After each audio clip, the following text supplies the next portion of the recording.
So on the 31st of July 2009, which was the Friday of the week after I failed training, um, I make my way out to Seoul Station on my crutches and catch a KTX express train to Daejeon to go and see the Korean immigration office there to inquire about my visa status so that they can um, make some changes to my length of stay in Korea.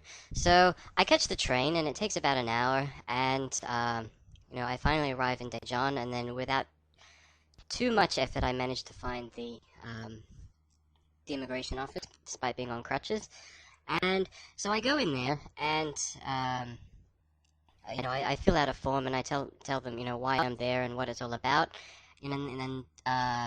So the chief of the immigration office in Daejeon comes out and he gets out a file, and he didn't really explain what was going on to me. He just sort of got out his file, did some paperwork, and um, then he just asked me, "Oh, can I see your passport, please?" So um, so I get out my passport and I give it to him, and he looks through it and he finds my visa that was sponsored by Chung Dahm, and he gets out some stamps and he puts a big purple stamp that says cancelled over my visa.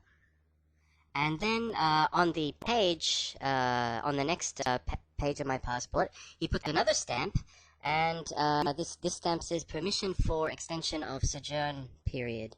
So this was like another little stamp, and this little stamp, which I put a picture up here, um, this says that my date, the date that I have to leave the country is the 27th of August. So basically, what he had done was he just cancelled my visa. So um, Dahm couldn't cancel my visa before because I wasn't present. So basically, he just called me in so that he could cancel my visa against without my consent, and gave me an exit order. And so this exit order that he gave me was actually, this was from the date that Chung Dahm came in and told them that I didn't work for them. So that when I actually got this exit order, I actually had less than 30 days to leave the country. So normally when you have your visa cancelled, you get an exit order for 30 days to leave the country. But this was not the case for me, because Chung Dahm had come in earlier and tried to cancel my visa. So the exit order was from that day that they tried to cancel it. So um, so he takes my visa and puts this cancelled stamp over it, and then I sort of realize what's going on.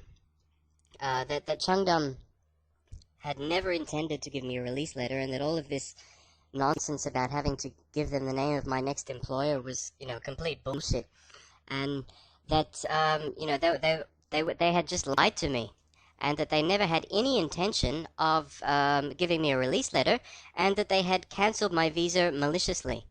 There is no reason why they needed to cancel that visa. It's no skin off their nose if I had still had that visa for another couple of months, or um, it doesn't cost them anything for me to have that visa. So, first of all, they lied to me, said that they would give me a release letter, and they didn't. And secondly, they cancelled my visa maliciously. So, yeah, so this was the end of the week following the training. And so, 1 week after this Chung Dahm training, I have a broken leg. I have a court case pending against Chung Dahm, and I have a cancelled visa, and I have less than a month to leave the country.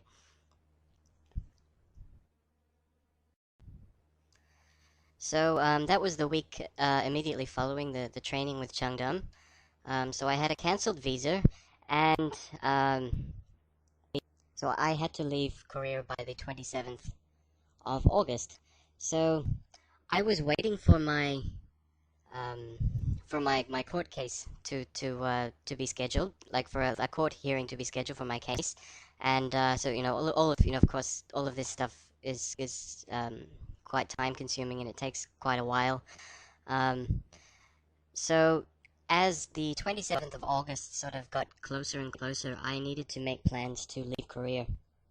Um, So immediately it was my plan to just go to Japan and then come back to Korea on a tourist visa. Um, but before I did that, I actually tried to get a G1 visa, I believe, which is like a miscellaneous type of visa you can get from Korean immigration. And this is for legal or medical purposes. So if you have some special legal or medical reason to stay in Korea, you can get one of these visas and you can stay in Korea. Um, well, I unfortunately I was not able to get one of these visas, and to cut a long story short, Korean immigration are just a complete, bunch of incompetent morons, and they were asking for all sorts of documentation about my court case, just so I could get this visa. And every time I went in, they all said something different. I saw a different person each time. They all asked for a different document. Um, they asked for, they kept changing the rules, made the rules up as they went along. And then finally, just as I was getting close to the 27th of August, they said, "Oh no, your visa's cancelled. We can only extend like a valid visa with a G1 visa." And since your visa is already cancelled, we can't give you any sort of visa. You have to leave the country. So I'd been wasting all of that time at Korean immigration trying to get this G1 visa for nothing. So on the 26th of August, I flew to Japan. I flew to Fukuoka, and then I flew back to Seoul the very same day on a tourist visa. Um, so that was all that happened with my exit order, and um, my court hearing for Chung Dahm was scheduled at, I think, around the end of September.